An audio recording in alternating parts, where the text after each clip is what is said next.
Wisdom. Wisdom. Wisdom. I'll be reading from the New Testament from the book of Acts, chapter 3, verses 1 through 10. Now Peter and John went up together to the temple at the hour of prayer, the 9th hour. And a certain man, lame from his mother's womb, was carried, whom they laid daily at the gate of the temple, which is called Beautiful, to ask alms from those who entered the temple. Who, seeing Peter and John about to go into the temple, asked for alms. And fixing his eyes on him with John, Peter said, "Look at us." And so he gave them his attention, expecting to receive something from them. And then Peter said, "Silver and gold I do not have, but what I do have I give you. In the name of Jesus Christ of Nazareth, rise up and walk." And he took him by the right hand and lifted him up. And immediately his feet and ankle bones received strength. And so he, leaping up, stood and walked and entered the temple with them, walking, leaping, and praising God. And all the people saw him walking and praising God. And then they knew it was he who sat begging alms at the beautiful gate of the temple. And they were filled with wonder and amazement at what had happened to him. God always blesses the reading and the hearing of this his most holy and precious word. Amen. Have you ever been stuck in anything?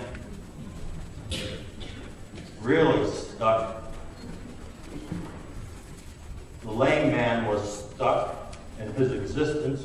He was lame from birth. He got used to this existence, never really even looked at people passing by. Alms. Never thought any more could happen to his life than that people carried him, put him down. He collected alms, money. They carried him home. That was his life. Never expected anything more than that to happen. He was stuck. I've been stuck a few times in my life. I remember once I had to take my daughter Molly back to Highland Northern. She had final exams or midterms or some kind of exams the next day, and I said, "I'm going to take you back to school even if it's a blizzard out." It was a blizzard. Little did I know it was a level 3 blizzard. And all roads were closed. If you were out, you would be arrested, you know. And I had a little 2-seater Geo Metro convertible. It was so lightweight that we could pick it up, and if it got stuck, we picked it up and moved it. Yeah, it was a little car. Molly says, "We're not going to go back." I said, "Yes, because I had enough of her being home for the weekend anyhow." I said, "I'm taking you back to school." So I took it. We got stuck in the worst snow. You got somewhere between Finley and Mount Corey, out in the middle of nowhere.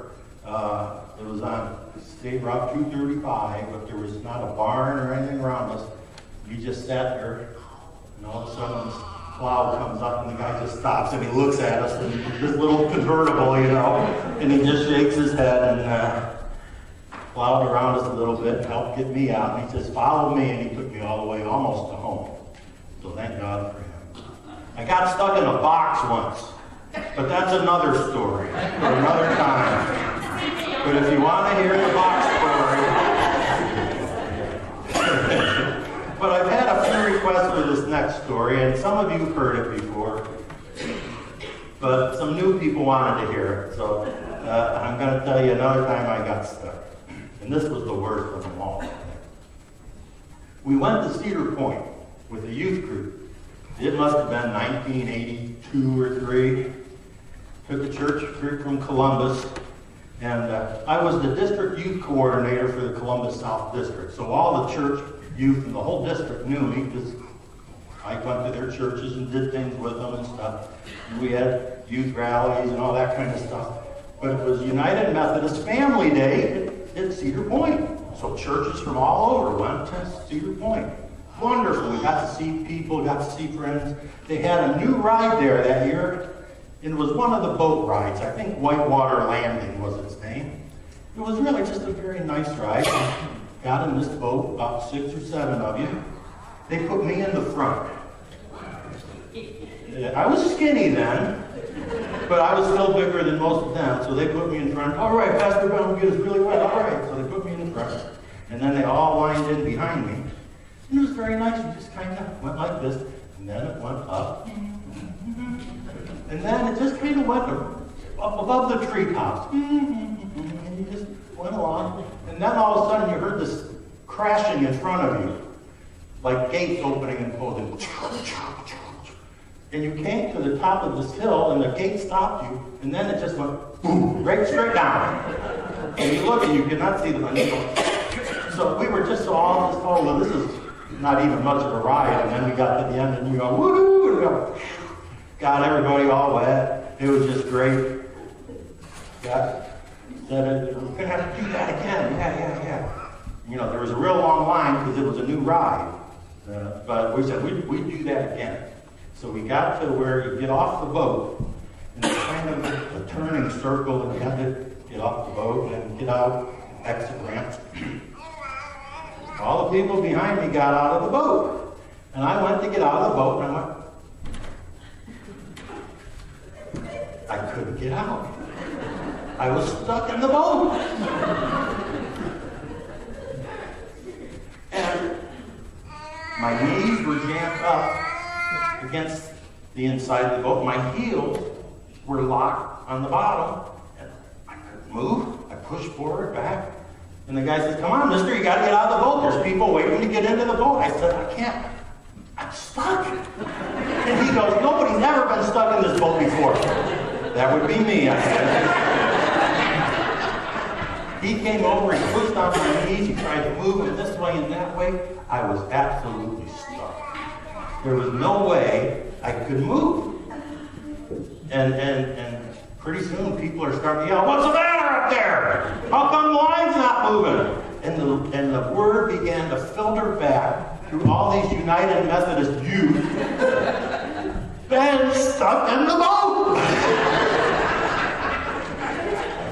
Oh, Pastor Ben's in the boat! Ben's stuck in the boat! And so everybody went from being mad to crowds forming even bigger to see Pastor Ben stuck in the boat. And I just sat there, and the whole ride had to stop, because you were on this circular thing, and they had to stop, because nothing could happen. And sat there for about 10 minutes, you know. You talk about pressure on you. You know, everybody's yelling and screaming and laughing, too. But there's some people who didn't know me, and they weren't very happy. And they used words they shouldn't have used at a United Methodist day. And I'm just sitting there going, oh, Lord. And finally, the guy came up, he says, my boss says I need to get you over to a side gate. And so they grabbed the boat with a hook, and they moved it, and they opened this little side gate, and so then the ride began to go again. He says, we can't believe you couldn't get out of the boat. I said, I can't, I'm stuck. So he went and he got some bear grease, he put it all around there, nothing. Didn't help a bit. Trying to move, I was just absolutely stuck. That's exactly right. That's how I felt. And the guy says, I have to go talk to my boss. And I said, okay, I'll just sit here, you know. And he comes back to me 5 minutes later, and he says, mister, we got 2 options.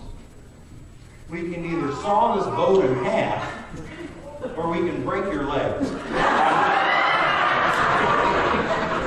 And he said, mister, this is a really expensive boat.